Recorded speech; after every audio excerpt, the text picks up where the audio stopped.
Suzuki is a brand that for a long time has held a special place in the pantheon of Australian motoring.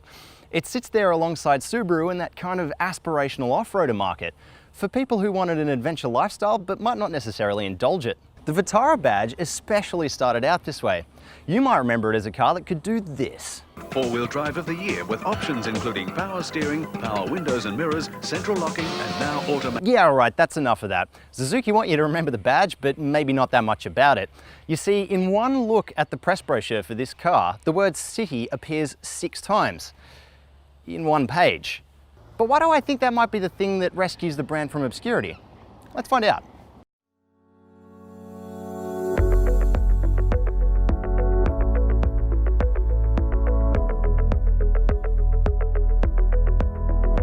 One look at the Vitara's squared off dimensions and you'd almost be forgiven for thinking it packs a decent amount of off-road prowess. All those elements that have captured the imagination of adventure types before are there. Tough angular lines, lots of ground clearance, plastic guards. It looks trendy but sensible, with style touches like black alloys and the two-tone roof available on our S-Turbo grade, setting it apart from more stoic segment rivals like the Mitsubishi ASX and Honda HR-V. Like all those competitors, the Suzuki is available in a mix of 2 or all-wheel drive. Our car, the S-Turbo grade, is the most city of the lot, being front-wheel drive and powered by this 1.4-litre boosted jet turbocharged engine. If you want to get that ever-aspirational all-wheel drive, you'll need to spend an extra $4,000 for the same spec car, or an extra $7,000 for the diesel RTX. All grades, apart from the base RTS, are only available with a 6-speed traditional automatic. And sorry, there's no low range to be seen. While I think the Vitara looks great from the outside, inside is a slightly different story. There's nice clear instrumentation, just 2 stalks to control the lights and functions, and minimal buttons on the steering wheel. It's also nice and symmetrical, there's a coloured splash across the dash, and there's the nice touch of this clock, which is very Jeep. Look any closer though, and there's some fit and finish issues. Nothing in here is particularly modern. The dash is comprised of hollow, nasty plastics, and that's a tough ask when you're up against competitors like Mazda's excellent CX-3 or Honda's HR-V. Although it has the appearance of an off-the-shelf unit, the 7-inch touchscreen does help catapult Suzuki into the 21st century. It's perfectly functional, if horrible looking, and on the S-Turbo model grade has built-in nav plus Apple CarPlay to hide that awful UI. There's no Android Auto, so if you have one of those phones, tough luck, I guess. When I saw that the Vitara S-Turbo was powered by a 1.4-litre turbocharged engine, I was worried that it would feel a little underpowered, or at least turbo laggy. Thankfully, this 103 kilowatt engine feels neither of those things.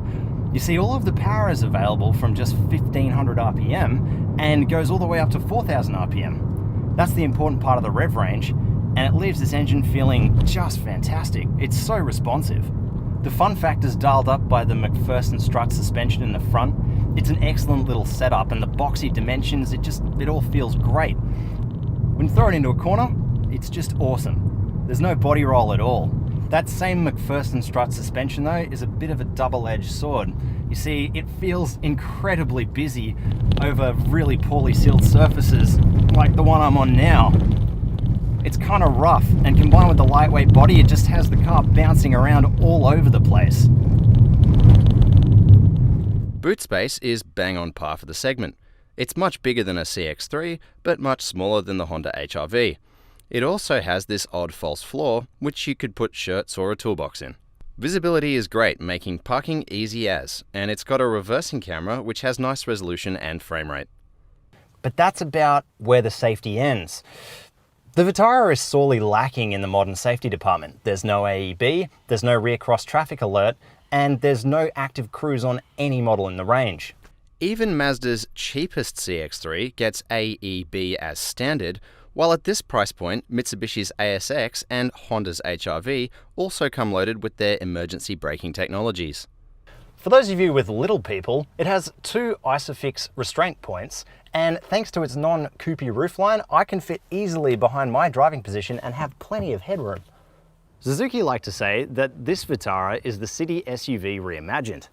What that really means, though, is that the badge has been tamed and domesticated for everyday urban life.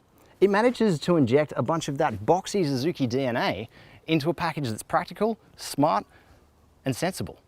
It's too bad that it's missing some of the advanced safety features and has dated technology, and it stops it from being at the forefront of the pack.